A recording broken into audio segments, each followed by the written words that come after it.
Her hair grew faster than anyone had ever seen. It dragged behind her like a rope of shadow. Abeni lived in a quiet town near Ibadan, where everyone minded everyone's business. At first, her hair made her famous.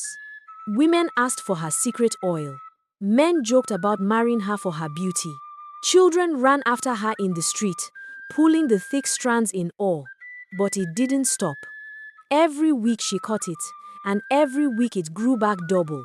Soon, she could not hide it. Her mother started burning the cut hair because neighbors warned it could be used for charms. Rumors spread fast. People crossed the road when Abeni walked by. Boys called her witch. Her father ordered her to stay indoors. But even inside, the hair grew like vines. It snaked through rooms, wrapped around stools, filled buckets, clogged the bathroom, and piled up in sacks no one dared throw away. The weight bent her back. She tried binding it, wrapping it, even pressing hot metal against her scalp. But the roots refused to die. Sleep left her. Every turn of her head pulled at her scalp until she cried. Doctors in Lagos shaved it completely, leaving her scalp raw and tender. She came home relieved, but a week later, it returned thicker and faster. The doctors were baffled. By then, her parents were fighting over what to do. Her mother prayed. Her father shouted about wasted money. Everyone whispered that she was cursed, so Abeni stayed in her room. Something that looked beautiful had become her prison, her burden, and her pain. No matter what she cut or burned, by morning her head carried more. Her hair would not stop, and everyone around her treated it like a plague. Abeni lay on her bed one humid afternoon, head pounding, when a knock came. Her mother entered, saying people wanted to see her. Abeni stood slowly, dragging the heavy strands behind her. Outside, two strangers waited, a man and a woman dressed in neat suits, too polished for her dusty street. The woman held a folder. The man bowed slightly. Inside the folder was a gallery of Abeni's pictures, some she does not remember taking.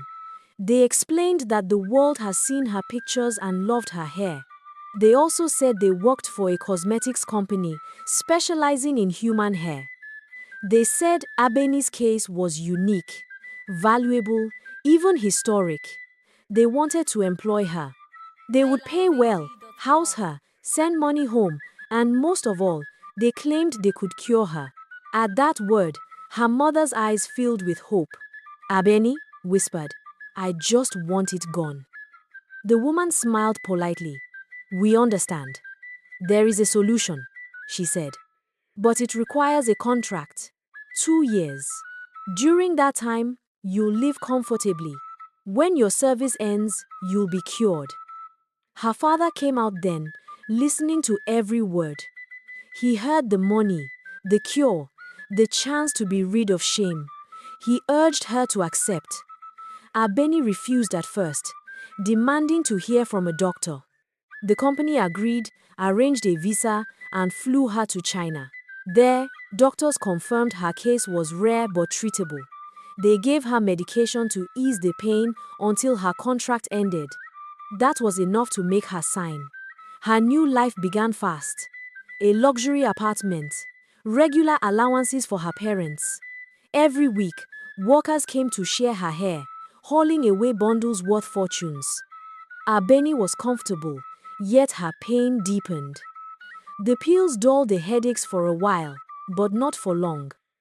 The hair grew faster, the nights grew longer, and the waiting turned into fear.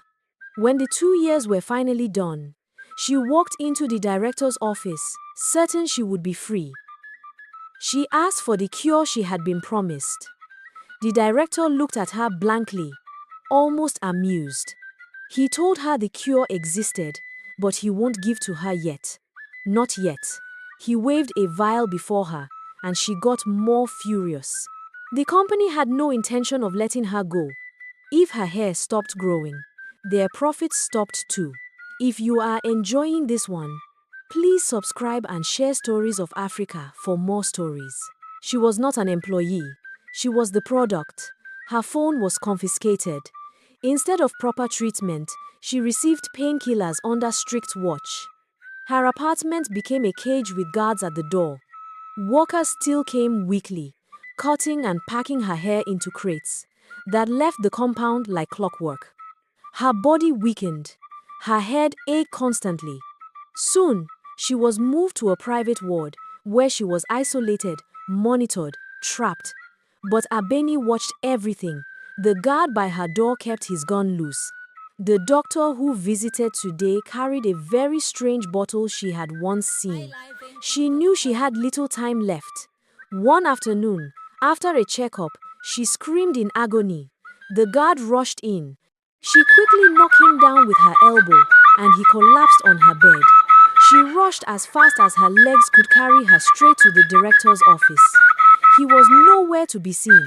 She searched through his office and finally found the original vial. Abeni immediately drank it all, for she still wanted to be cured of this long hair wahala. Once she was done, she collapsed in the office. Before she could realize, she was back in her bed, in her original home. She screamed so loud that her parents came rushing. Abeni narrated the entire dream to them, and they hugged her dearly. As days passed, they noticed that her very long hair had stopped being very long. It was now at a shoulder length. She felt relieved each time she took a bath, because she would not clog the drainage again. She became happier. People now saw her. They stopped calling her names. Her hair, though short, showed how beautiful she was. And her life was now peaceful.